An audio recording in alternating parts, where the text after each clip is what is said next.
శ్రీకృష్ణ పరబ్రహ్మణే నమః.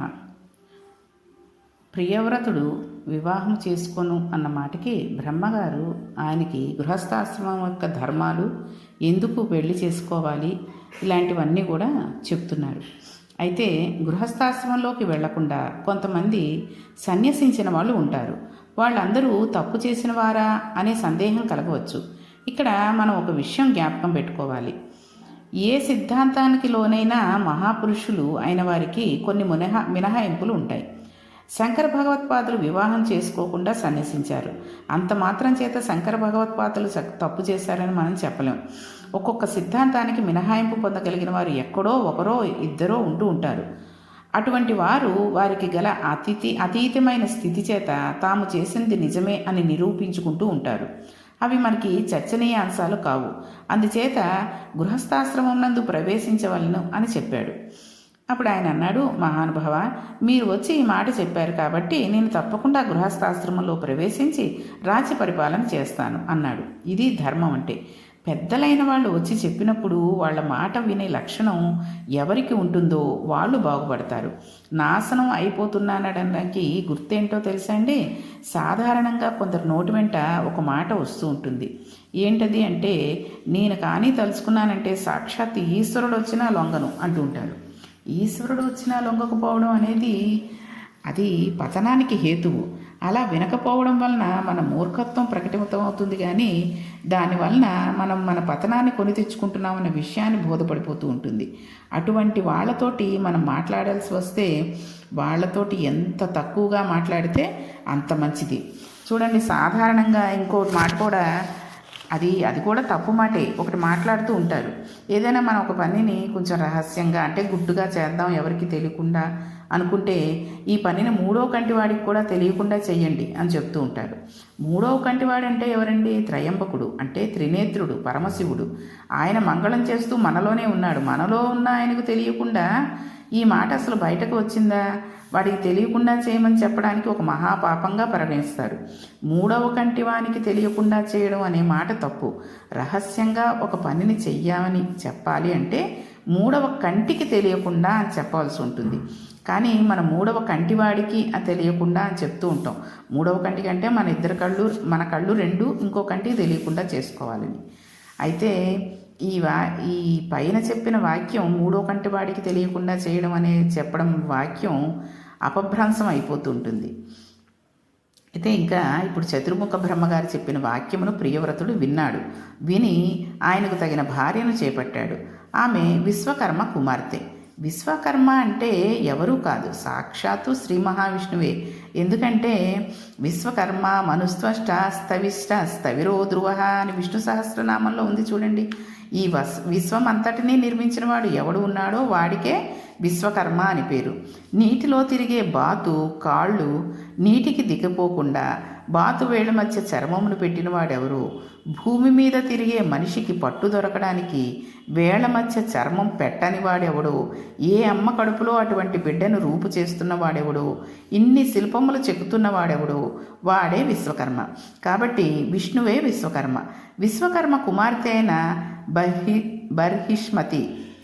బర్హిష్మతి అనేబడే ఒక స్త్రీని ఆయన భార్యగా చేపట్టాడు. ఆమె యందు 10 మంది కుమారులను కన్నాడు. వారు అగ్నిద్రుడు, ఇద్మజిహుడు, యజ్ఞబాహు, మహావీర, హిరణ్యరేత, ఘృతపృష్ట, సవన, మేధాతిథి, వీతిహోత్ర, కవి అని 10 మంది కుమారులను కన్నాడు. ఊర్ధ్వస్థితి అనే ఒక ఆడపిల్ల పుట్టింది. ఈవేళ లోకంలో నానుడి తిరగబడింది. అయితే ఈవేళ ఈ రోజుల్లో లోకంలో ఒక నానుడి ఉండేది, అది తిరగబడిపోయింది. ఒక ఆడపిల్ల పుట్టింది అంటే ఒక మగపిల్లవాడి కోసం చూస్తున్నామండి అని అంటారు. 2 మగపిల్లలు పుడితే ఒక ఆడపిల్ల కోసం చూస్తున్నామండి అనేవాడు ఇప్పుడు సమాజంలో కనబడడం లేదు. నిజంగా ముందు ఆడపిల్ల జన్మించినట్లయితే దానిని మనం ఈశ్వర కృపగా భావించాలి. ఎవరు ఈశ్వరుని నమ్మాడో వానికి ఈశ్వరానుగ్రహం కలగడానికి అమ్మవారి స్వరూపంగా ఆడపిల్ల పుడుతుంది. ఆడపిల్ల ఉన్న ఇంటికి ఉన్న సంస్కారం ఆడపిల్ల లేని ఇంటి యందు ఉండదు. ఆడపిల్లకు ఉన్న ఆప్యాయత ఎవరికీ ఉండదు. వాళ్ళు తమ అన్నలను ఎంతో గౌరవిస్తారు. తమ్ముళ్లను ఎంతో ముద్దు చేస్తారు. ఆడపిల్లతో కలిసి తిరిగిన అన్నదమ్ములకి ఆడపిల్ల విలువ తెలుస్తుంది. ఆడపిల్ల హృదయం తెలిసినవాడు కనుక అతనికి దాంపత్యం పరిపుష్టం అవుతుంది. ఈ విధంగా 10 మంది కొడుకుల తర్వాత ఊర్జస్వతి అనే ఆడపిల్ల పుట్టింది. దీని చేత ఆయన తరించాడు.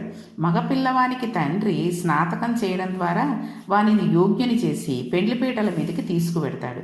కానీ ఆడపిల్లను కన్యాదానం చేసేటప్పుడు అలా కాదు. కన్యను కనిన తల్లిదండ్రులు గొప్ప అదృష్టవంతులు. అయితే ఈవేళ కన్యాదానం చేసే వాళ్ళకి ఆ క్రియ గురించి తెలుసుకుందామన్న ఉత్సాహం, మర్యాద ఏమీ లేవు. వివాహ క్రతువులో అన్నిటికన్నా ఎక్కువ ఉత్సాహం ఫోటోల మీద, వీడియోల మీద ఉంటుంది తప్పితే ఈ 2 వైదిక ధర్మాలని గ్రసించి వేసాయి. తాళి కడుతూ కూడా మెడ తిరిగిపోయిన కోడి ఆ ఫోటో కేసును పోజు ఇవ్వడానికి చూస్తున్నారు తప్పితే, అయ్యో ఒక్కొక్క ముడి నా జీవన హేతువు, ఈ ముడుల వలన నేను బతుకుతున్నాను అని దానికి కుంకుమ పెడుతూ పవిత్రతతో కట్టడు. జీలకర్ర బెల్లం పెడుతూ ఇటు అటు తిరిగి కెమెరాకి పోజు ఇస్తూ ఉంటారు. తలంబ్రాలు పోసుకునేటప్పుడు దేవతలందరూ వచ్చి అక్కడ నిలబడతారు. అసలు నిజానికి ఇప్పుడు తలంబ్రాలు పోసుకుంటున్నారు. బ్రాహ్మణులు ఎలా చెప్పారో, బ్రహ్మస్థానంలో కూర్చున్నవారు ఎలా చెబుతున్నారో వారి మాట విని అలా ప్రవర్తించాలి. తలంబ్రాల సమయంలో తెలిసి తెలియని వాళ్ళు వచ్చి పోసేయమని చెప్పి అరుపులు, వీళ్ళు పళ్ళాలెత్తి తలంబ్రాలు పోసేసుకోవడం, ఆ తర్వాత పిల్లలు పుట్టలేదని తిరుగుతూ ఉంటారు. ఈ తలంబ్రాల సమయంలో వీళ్ళు ఇప్పుడు ఏవో ఈ బాల్స్ అని, తర్వాత పువ్వుల రేకులు అస్సలు చల్లుకోకూడదు. పువ్వుల రేకులు ఎప్పుడు చల్లుతారండి? ఎవరి మీద చల్లుతారన్నది కూడా తెలుసు కదా మీ అందరికీను.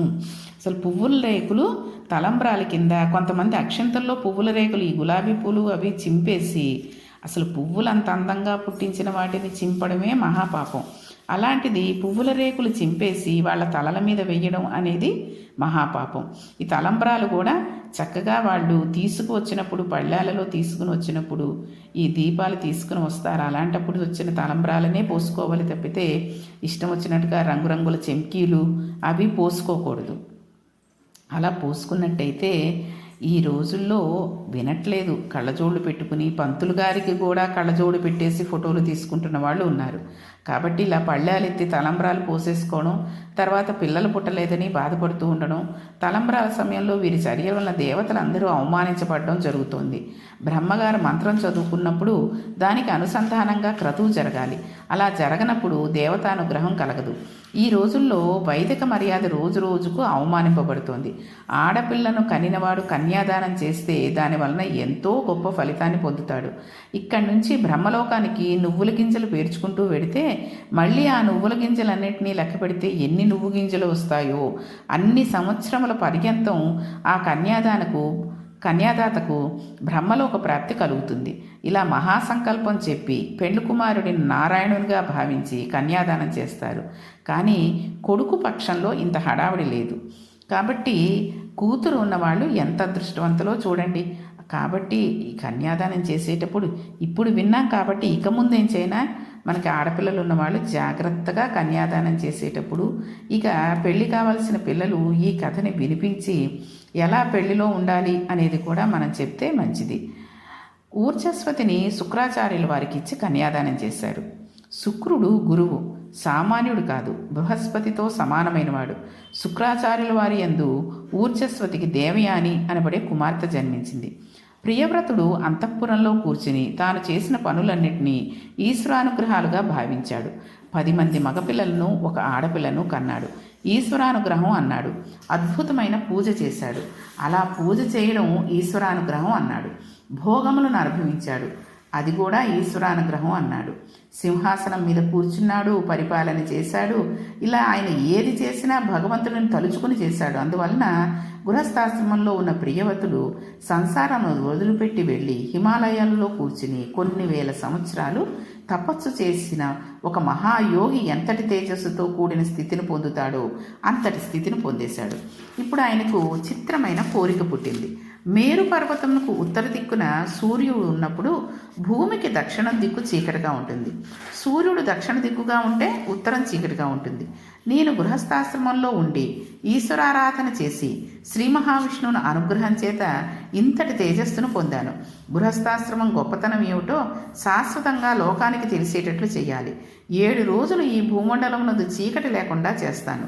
సూర్యుడు ఎంత వేగంగా తిరుగుతాడో అంత వేగంతో అలసిపోని రథమునెక్కి, అంత తేజోవంతమైన రథం మీద సూర్యుడు ఎంత తేజస్సుతో ఉంటాడో నేను అంత తేజస్సుతో, సూర్యుడు ఉత్తరమున ఉంటే నేను దక్షిణమున ఉంటాను, సూర్యుడు దక్షిణానికి వచ్చేసరికి నేను ఉత్తరానికి వెళ్ళిపోతాను.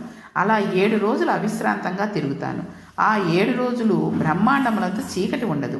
చీకటి లేకుండా అపరసూర్యుడినై తిరుగుతాను.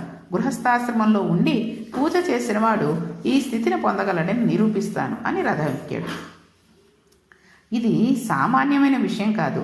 రథం ఎక్కి అక్కడ సూర్యాస్తమయం అయిపోగానే ఈయన తన రథం మీద అక్కడికి వెళ్ళాడు. అంతే, అక్కడ వెలుతురు వచ్చేసింది. అక్కడ ఆయన 12 గంటలు తిరిగాడు. మరల సూర్యుడు అటు వచ్చేసరికి చీకటి వైపు ఈయన వచ్చేశాడు. అలా 7 రోజులు మేరువు చుట్టూ ప్రదక్షిణం చేశాడు. ఆ 7 రోజులు బ్రహ్మాండమునందు భూలోకంలో చీకటి లేదు, వెలుతురే ఉంది. అంటే అపర సూర్యుడై చీకటి అనేదాన్ని లేకుండా చేశాడనమాట. ఆయన 7 సార్లు మేరువును చుట్టి భూమికి ప్రదక్షిణం చేస్తుంటే ఆయన రథపు చాడలు పడ్డాయట. 7 సార్లు ప్రదక్షిణంలో 7 జాలలలో లోతుగా పడిన చారికలలోనికి వచ్చి 7 సముద్రములు నిలబడ్డాయి. అవి లవణ సముద్రం, ఇక్షు సముద్రము, సురా సముద్రము, దధిన సముద్రము, మందోదశ సముద్రము, శుద్ధోదక సముద్రము, కృత సముద్రము. రథపు గాడికి మధ్యలో ఎత్తుగా భూమి నిలబడింది. అటు ఇటు నీరుండగా మధ్యలో ద్వీపములు ఏర్పడ్డాయి. ఇలా సప్తద్వీపములు ఏర్పడ్డాయి. ఇప్పుడు మనం చెప్పుకుంటున్న ద్వీపములన్నీ మహానుభావుడు ప్రియవ్రతుడు తిరిగినప్పుడు ఏర్పడిన ద్వీపములు.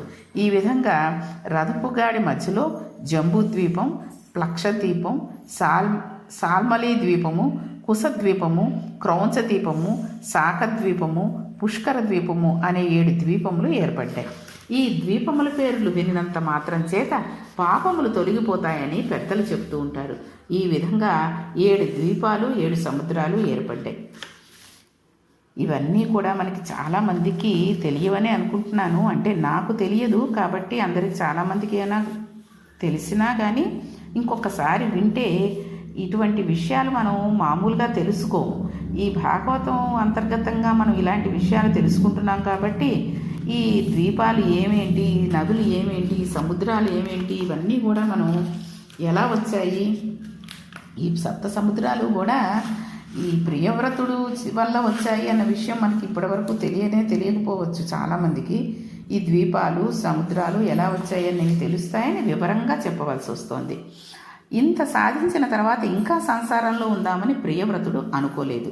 పిల్లలు పెద్దవారయ్యారు, పట్టాభిషిక్తులు అవడానికి కావలసిన యోగ్యతను సాధించుకున్నారు. అప్పుడు ప్రియవ్రతుడు అనుకున్నాడు, ఇక నేను ఇప్పటివరకు అనుభవించిన భోగముల వలన కలిగిన సుఖం ఏది ఉన్నదో ఆ సుఖము తాత్కాలికము. దేని వలన ఈ సుఖములు కలిగాయో అది శాశ్వతము. ధర్మానుష్ఠము వలన సత్యమును తెలుసుకున్నాడు. సత్యమునందు నేను లీనమైపోతానని ప్రవృత్తి మార్గంలోంచి నివృత్తి మార్గంలోకి వెళ్ళిపోయాడు. చిట్ట చివర వెళ్ళిపోతున్నప్పుడు ప్రియవ్రతుడు భార్య వంక ఒక శవమును చూసినట్టు చూసి వెళ్ళిపోయాడు. ఆఖరణ ఆయన అంతటి నివృత్తి ధర్మము, వైరాగ్యాన్ని పొందేశాడు. ఈ విధంగా అరణ్యానికి వెళ్ళి ఘోరమైన తపమాచరించి తనలో ఉన్న తేజస్సును ఈశ్వర తేజస్సుతో కలిపి మోక్షమును పొందాడు. చతుర్ముఖ బ్రహ్మగారు చెప్పిన ఈ మాటలు విని వాటిని మనం ఆచరించగలిగితే గృహస్థాశ్రమం నందు మనం సాధించలేనిది అంటూ ఏది ఉండదు. కాబట్టి ఈ విషయాల గురించి, తర్వాత తండ్రి ఎలా ఉంటే కొడుకులు ఎలా ఉంటారు, ఈ విషయాలు ఇంకా మిగిలిన విషయాలు బ్రహ్మగారు ఇంకా ఏం చెప్పారు అనే విషయానికి ప్రియభర్తల గురించి ఇంకొక కొన్ని విషయాలు రేపటి పారాయణంలో తెలుసుకుందాం. శ్రీకృష్ణ పరబ్రహ్మణే నమః.